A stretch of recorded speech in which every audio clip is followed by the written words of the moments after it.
A gościem poranka jest pan David Matas, prawnik, który zajmuje się od lat i w szerokim tego słowa znaczeniu ochroną godności człowieka, ochroną praw człowieka. Naszą rozmowę będzie tłumaczyć pani Maria Salzman. Witam państwa serdecznie.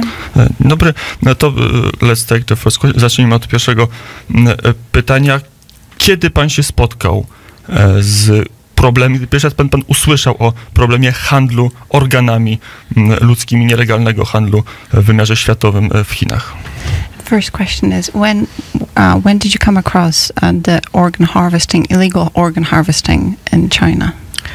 2006, David Kilgore and I were asked to investigate the issue in May 2006, and we produced a report that was published in July 2006. Po raz pierwszy się z tym spotkałem w 2006 roku. Pan David Matas i ja zostaliśmy poproszeni o wgląd w tę sprawę. W kwietniu, maju tego roku, w czerwcu opublikowaliśmy pierwszy raport w tej sprawie. To już ponad dekada. It's over a decade. Yes, 13 years. 13 lat, tak.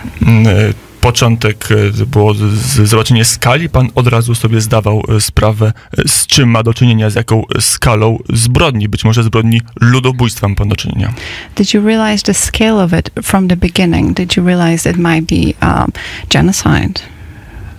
No, because when we did the report at the beginning, we took the official Chinese statistics of total transplant volumes and just tried to find the source using their statistics.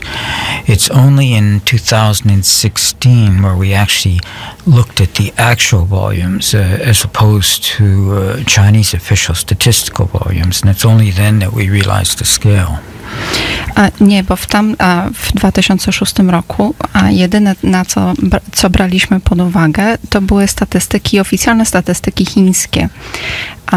A dopiero w 2016 roku spojrzeliśmy na rzeczywiste statystyki transplantologiczne.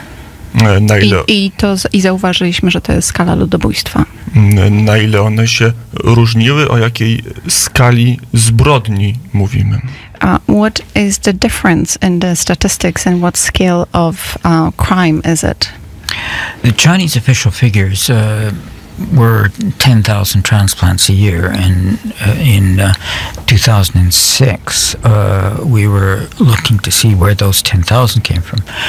The actual figures, as we ended up figuring them out in 2016, were in the neighborhood of 60 to 100,000 a year. So it's almost 10 times the official figures. A w 2006 roku statystyki chińskie pokazywały 10 000 transplantów, i nasz raport koncentrował się na tym, skąd te organy pochodzą. W 2016, jak spojrzeliśmy się, to okazało się, że to jest 60 do 100 tysięcy, więc jest to o 10 razy więcej. Każdego roku. Each year? Yes. And those are transplants. Those aren't people. Some people, they produce more than one organ for transplants. Tak, to jest każdego roku. To nie są osoby, to jest ilość transplantacji. Czasami z jednej osoby jest więcej organów pobranych. Kim są te osoby, które są często mordowane, żeby pobrać organy? Who are the people who are sometimes murdered for the organs?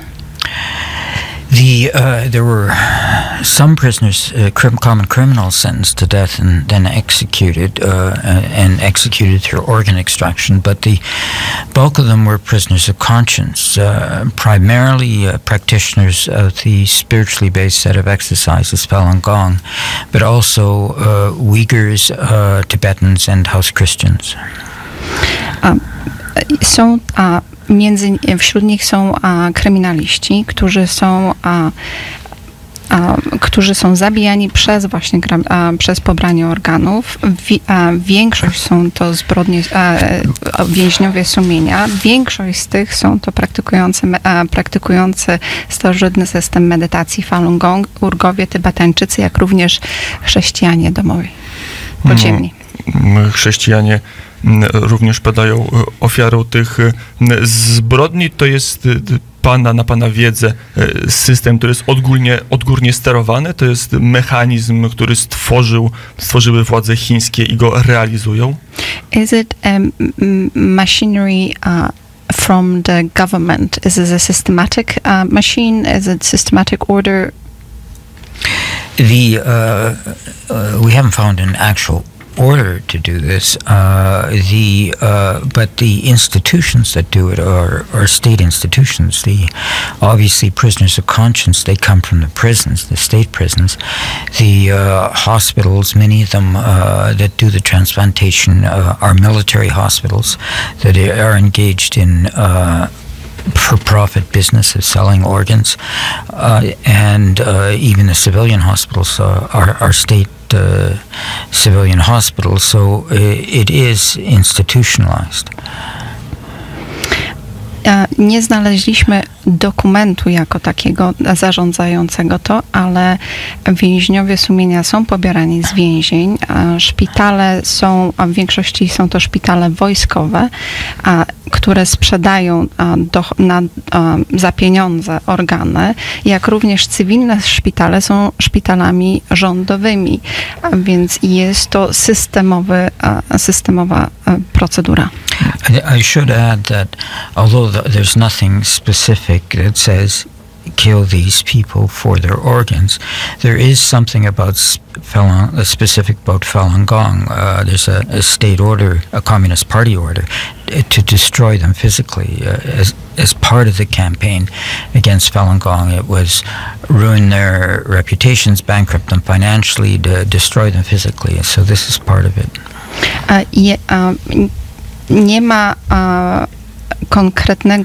konkretnego prawa zabicia tych wszystkich ludzi, aczkolwiek jest jedno prawo, które mówi o zabiciu praktykujących Falun Gong, które stwierdza, że wyeliminować ich,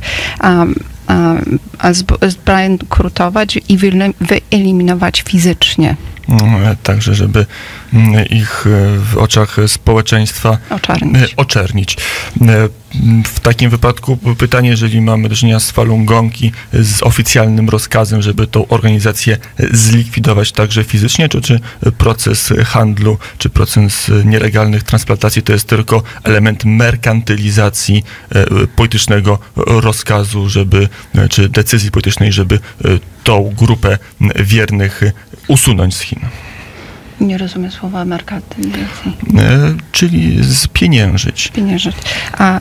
So the question is, if there is actually an order for elimination of Falun Gong, is the organ harvesting simply to benefit financially from the killing of Falun Gong, since they have to be killed anyways? There's certainly a financial incentive. At the time of the repression of Falun Gong, there was a shift in China from socialism to capitalism, which meant the state was withdrawing public money from the health sector, and the health sector needed to raise that money privately. And the primary way in which the health sector did so was selling organs. There was a combination of a political drive against Falun Gong and an opportunistic use of Falun Gong in order to raise money for the hospitals to keep their doors open with this shift from socialism to capitalism. Na początku prześladowań Falun Gong w Chinach zachodziła zmiana między socjalizmem i kapitalizmem i rząd zmniejszył dotacje do systemu zdrowotnego i wojskowego i te urzędy, te ministerstwa, urzędy, czyli szpitale musiały w jakiś sposób zarobić na siebie, żeby się utrzymać. I to była okazja, w którą skorzystały wojskowe i prywatne szpitale. żeby spieniężyć te organy, trzeba było poruszać się w rynku wewnętrznym chińskim, czy one wędrowały i być może cały czas wędrują po globalnym rynku transplantacji? To sell to make the money and to sell the organs, is it just within a China market, or do they go abroad? When we did our report in 2006, there was a lot of very public transplant tourism into China. The hospitals posted price lists and they advertised in foreign languages, and there was a lot of brokers organizing travel into China. And the Chinese official statistics said that 20% of the transplants were tourists. They since after our report came out, changed their policy in 2007 to give priority to locals, and so now the transplant and there are still some brokers operating, but publicly, but and I'll be speaking a bit about that this evening, but at the press club, but the transplant tourism business has mostly gone underground. It's still there, but it's not as visible as it used to be. W 2006 roku szpitale wojskowe i prywatne bardzo oficjalnie ogłaszały transplantacje i ogłaszane były one w obcych językach, a oficjalnie byli brokerzy międzynarodowi do transplantów. Jak również oficjalne statystyki mówią, że 20% transplantów były przekazane turystom transplantologii z zagranicy od 2007, od kiedy się pojawił raport. Jest więcej dla ludzi, obywatelów Chin, jak również brokerzy, i ten cały procedens wszedł bardziej pod ziemię. Czy ta wiedza, którą pan przekazał w kolejnych raportach, trafia do decydentów, trafia do przywódców wolnego świata, żeby zrozumieli, jaka jest prawdziwa natura działań partii komunistycznej w Chinach?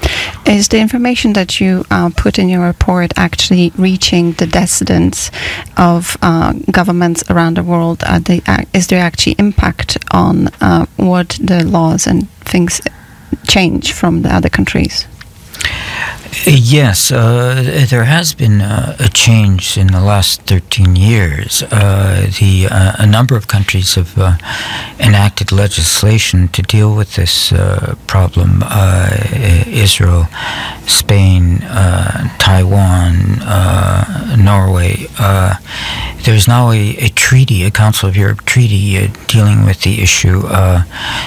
There's 7 ratifying states that have enacted the necessary legislation.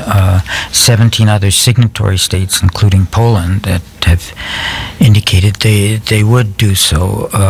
So there is a gradual change around the world to try to avoid foreign complicity with Chinese transplant abuse, but it's not comprehensive yet. There's still much more that needs to be done. Od 13 lat faktycznie wiele legislacji w krajach się zmieniło. Izrael, Hiszpania, Tajwan, Norwegia zabraniają wyjazdu i wymiany transplantologicznej z Chinami. Traktat Unii Europejskiej ratyfikowało już 7 krajów. Polska podpisała, wyrażając zainteresowanie, aczkolwiek było to kilka lat temu. Jakkolwiek zatrzymanie całkowite i zaprzestanie współpracy z tą zbrodnią jeszcze nie jest całkowite i wystarczające. To co powinien zrobić chociażby rząd polski? Jakie my mamy mechanizmy, żeby nie tylko zatrzymać nielegalny handel organami do transplantacji w naszym kraju, ale żeby uratować dziesiątki tysięcy istnień ludzkich tam w Chinach? So what Polish government can actually do, not only legally to change the laws, but also to save the thousands of people in China who are being slaughtered for it? There's a number of different things. Well, as I mentioned, Poland has signed this Council of Europe Treaty, but they haven't ratified it. So they could introduce implementing legislation and ratify the convention. They could, the transplant profession in Poland can have more elaborate professional ethics so that patients could be warned and counseled in advance in case they're thinking of going to China for transplants. The issue of organ transplant abuse in China can be raised by Poland bilaterally in talks with China and also multilaterally at the UN Human Rights Council and debates about human rights violations around the world. Generally, there's a number of different initiatives that could be used. There could be Magnitsky-type legislation where named perpetrators are identified. Three of the Baltic states, the three Baltic states, Canada, the US, and Australia have this legislation, and Poland could introduce it. They could set up an immigration ban to prevent people complicit in organ transplant abuse from entering Poland. I would say generally there needs to be a more comprehensive look at this issue. It would be helpful if the Polish Parliament passed a resolution, set up an investigative committee. There just needs to be a comprehensive look at the various options that are available for Poland to deal with this issue. Jest dużo opcji. Polska może ratyfikować traktat Unii Europejskiej i przyjąć odpowiednie prawa zapewniające zapewniające ten traktat, podnieść rozmowy rządowe bezpośrednio z Chinami, jak również z ONZ-em, przyjąć magnacki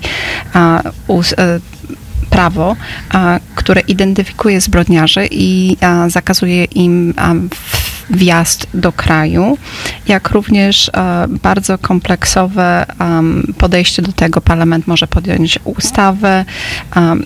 Przede wszystkim jeszcze lekarze powinni informować pacjentów, że organy mogą pochodzić ze zbrodni. Powiedział Pan o tym identyfikowaniu zbrodniarzy. W Państwa raportach, w Państwa pracy już są osoby, o których może Pan powiedzieć z dużą prawdopodobieństwem, że są sprawcami tych czynów, że je koordynują. Znamy tych katów z imienia i z nazwiska. You mentioned the perpetrators. In your work, do you actually know names and particular people who are taking part in it? Are they identified? Yes, there are definitely some people. I mean, there's some transplant surgeons who have been actively involved in transplant surgery at a time when there was no donation system, so they were obviously sourcing organs from prisoners. And there's the people who've ordered and administered the repression of Falun Gong. We have even in one instance somebody who was both a leader in the repression of Falun Gong and a transplant surgeon. So there is a list that we could produce. Tak, mamy już nazwiska między innymi chirurgów, którzy byli aktywnymi w transplantologii, kiedy nie było systemu darowania organów w Chinach, więc na pewno te organy pochodziły z nielegalnych źródeł. Jak również mamy osoby, które były i chirurgami, i osobami, które były administracyjnie zarządzały prześladowaniami Falun Gong, odpowiedzialni za wykonywanie prawa wyeliminowania praktykujących Falun Gong, jak również przywódcy, którzy sami przywódcy do prześladowań Falun Gong, którzy byli odpowiedzialni za prześladowania Falun Gong. Także jest dużo nazwisk. To na koniec naszej rozmowy kwestia, czy te wszystkie działania przestrzenne, które podjęliśmy, które podjął pan, podjęło część państw demokratycznych, jakiśkolwiek skutek przynoszą? Czy jest w ogóle szansa, żeby wywrzeć realną presję na Chiny, żeby zaprzestały ludobójczej być może działalności pobierania nielegalnych transplantów, organów do transplantacji? Is the report and all the work you do and all the efforts of different countries making actually tangible effect on what's happening in China? Is there possibility, is there actually tangible possibility of having impact on stopping the genocide, possible genocide in China? There's an impact in China, but I wouldn't say the impact is ending the abuse. I mean, what we see, there has been a decrease in transplant tourism into China since the report came out, and the report may be partially responsible for that. But within China, what the impact is cover-up, denial, obfuscation, production of phony statistics, claims of changes in policy that don't materialize. It's more, I would say the reaction to our report is more propaganda than real change. Zmiana jest taka, że zmniejszył się turyzm międzynarodowy do Chin po grabieży organów, ale wewnątrz Chin tak naprawdę się nie zmniejszyło. Zwiększyła się przykrywanie tej zbrodni, zwiększyła się propaganda, że zmniejszyło się, na przykład powstała opinia, że zmieniają się prawa, które w rzeczywistości się nie zmieniają, także tylko propaganda o zmianie powstała, aczkolwiek rzeczywistej zmiany nie ma. No więc my tutaj z naszego studia Radia Wnet apelujemy do władz polskich przede wszystkim o to, żeby aktywniej włączyły się w zaostrzanie prawa przeciwko transplantacji, handlowi organami z Chin. To powinien być wniosek z naszej dyskusji. So from this studio, should we say to the Polish government to ask them for actually doing more to take part in stopping the organ transplant, or should you have a different suggestion? Well, no, I think that's a good suggestion. Well, I wouldn't necessarily say do more because, I mean, other than signing this treaty in 2015, Poland hasn't done a whole lot. I would say do something. When I say they need to do something, I'm not criticizing Poland in particular. The reality is most countries have done nothing, and it's this inactivity, this absence of legal and ethical standards that is one reason that this abuse started and proliferated. And now that the abuse exists, I think Poland and every country around the world needs to build up its defenses of remedy and prevention to combat this abuse. No ja bym nie powiedziała, że zrobić więcej. Oprócz tego, że podpisała Polska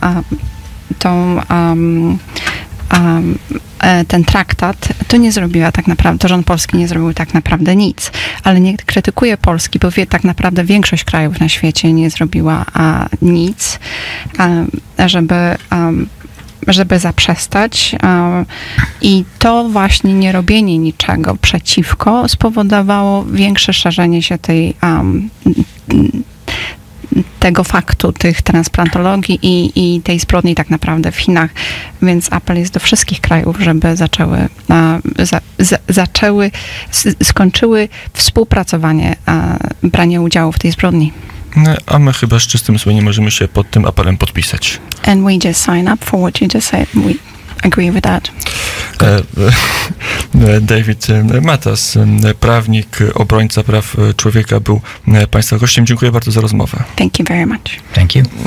Dziękuję również za tłumaczenie. Mamy godzinę 8:43 i teraz duża trudność w wyborze piosenki po takiej rozmowie. Zaryzykuję piosenkę Ciągle pada czerwonych gitar, ale to bynajmniej nie w nawiązaniu do naszej rozmowy przed chwilą, która się odbyła.